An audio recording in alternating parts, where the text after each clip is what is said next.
Morning. I finished another Netgalley arc, and this one comes out on the 4th of May, and it's called Our Hideous Progeny by C E McGill.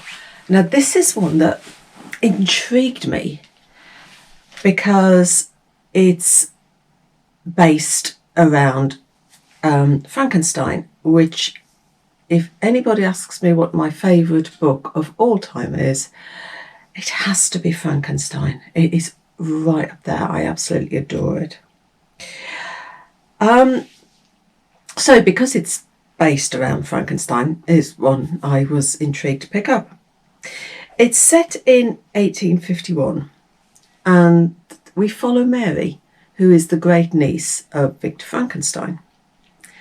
Born out of wedlock, Mary is brought up by her grandmother, and she's brought up begrudgingly. Grandmother doesn't have a lot of time for her. But she is fascinated by science, by paleontology. She devours anything that she can find out about it.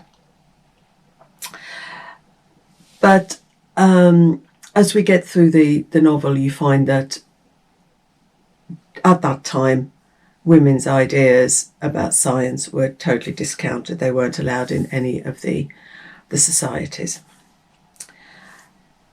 And so she's looked down upon by the male scientists at that time.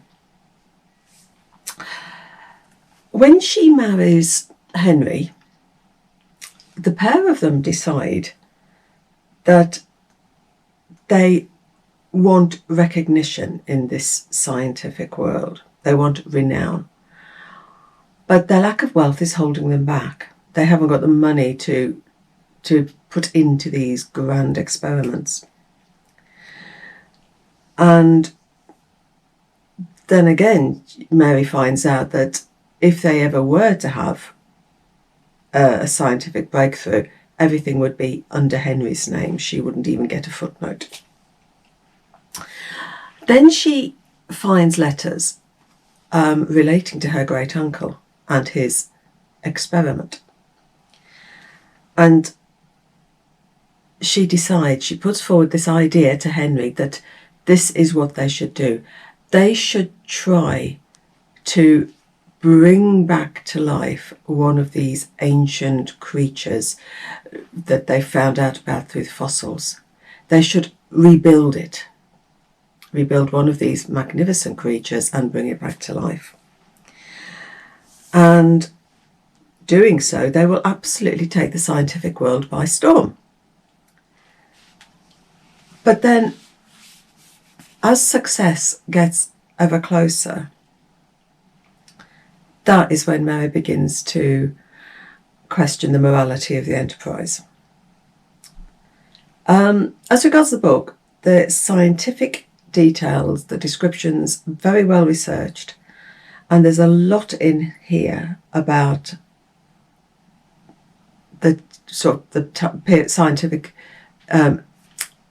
research of the time. As regards Mary, she's a young woman who's suffering from loss and grief, and also anger at the way women are treated in these scientific circles. She's a character, though, who lets her emotions take the lead at times, and it does get her in all sorts of trouble. As for her husband Henry, I didn't really like him. He's a bit of a wimp. There isn't any strength of character in him. And his sister, she is his total opposite, and she seems to grow as the novel progresses. Sadly, though, because even though it's a really good idea and the idea really intrigued me, the book didn't work. I found the pace so slow. At the beginning, I can understand why she was spending so long at the beginning, building the characters, explaining the science.